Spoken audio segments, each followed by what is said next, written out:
wonderful to be here with you guys today. I'm Usha. I'm a software developer at NeuroID. NeuroID delivers real-time behavioral analytical solutions to combat online fraud. Prior to NeuroID, I was a software developer at Salesforce and Usha. Based on my experience developing a rapidly evolving product at NeuroID and my experience developing on a large-scale enterprise application at Salesforce, I'm going to talk to you about how you can build clean code at your organization. Let me start with answering some questions around clean code. What is clean code? Clean code is code that is easy to understand and easy to change. It's a set of principles introduced by Robert Martin in his book, Clean Code. How many of you have heard of clean code? Awesome. So why do we need clean code? Clean code, most organizations today use Agile for product management. That means the product is continuously evolving. To support this, the code on which the product is built on needs to change easily. In other words, it needs to be clean code.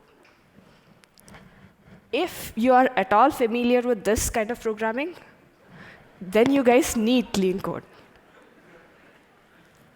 So having naming conventions and formatting rules is a big part of clean code, but it's not just that. You can have standards around how your code is implemented. You can implement clean classes with solid principles. You can cleanly use third-party software services so that they're easy to upgrade and easy to migrate away from when time comes. You can have effective error handling that is specific to your application and it's consistent. And there's much, much more that you can do. So if you think all this is great, how do you introduce these practices? Do you buy all the developers in your team a book and call it a day? That's a great start, but I don't think that's the entire solution. To introduce clean code, you need to build a clean code culture in your organization. You need to set in motion a continuous learning cycle for clean code. The continuous learning cycle has 4 parts to it. First, you need to take small steps, small learning steps. Then document them, enforce these steps that you've taken, and you need to select a new champion. Let's take a look at all these steps up close. The biggest hurdle for any team to adopt clean code is the constant time crunch that we are under. So you need to make sure that the learning happens in small incremental steps.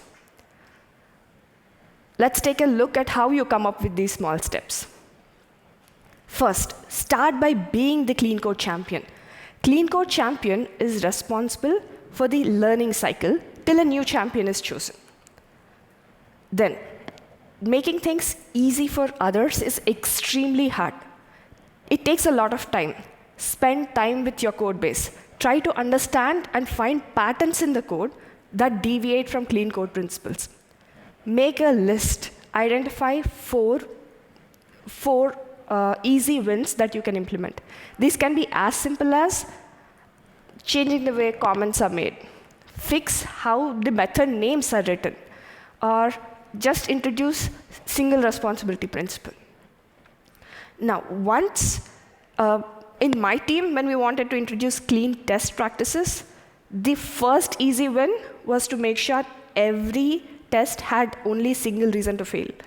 So, and once we had that, once developers got used to it, we slowly built upon it. Next, set up a periodic clean code learning meeting. This is the stage where your entire team sits together and learns the easy wins that you've chosen.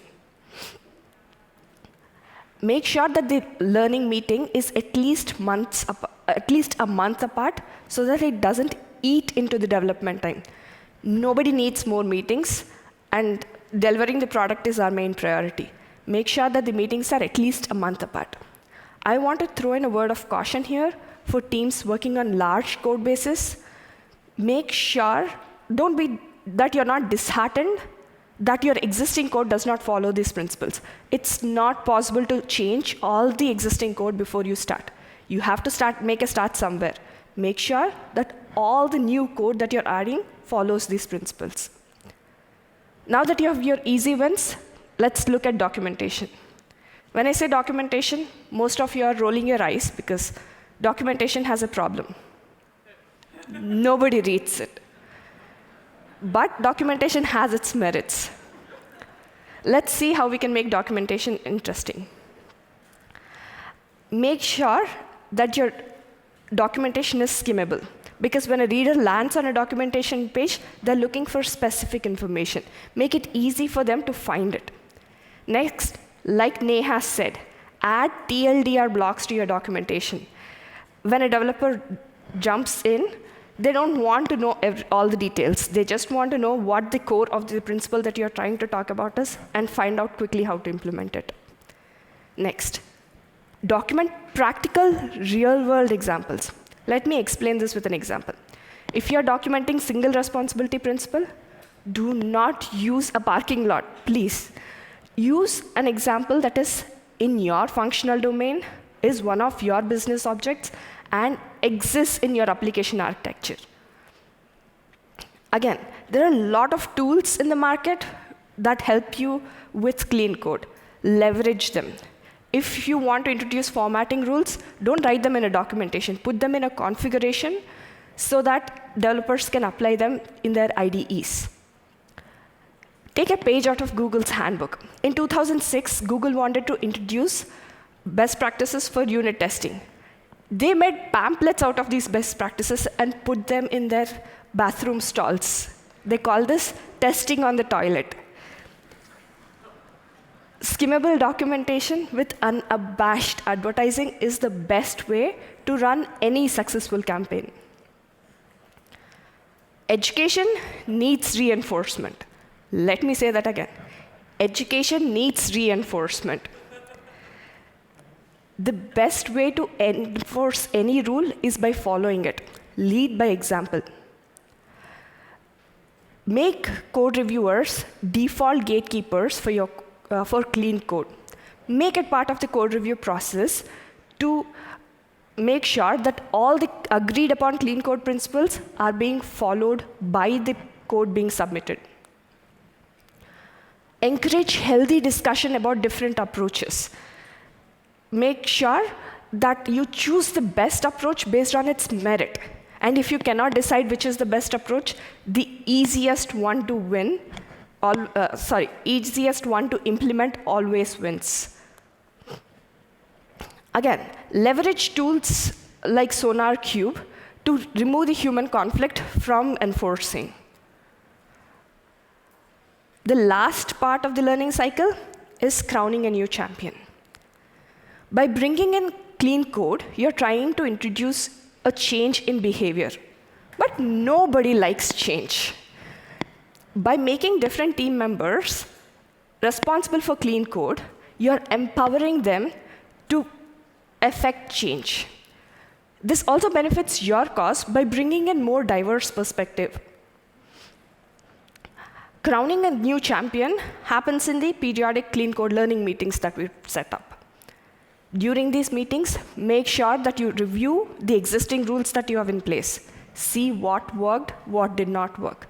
Recalibrate your strategy. Now, it's time to present your easy wins. Make sure team understands the easy wins using the documentation that you have made.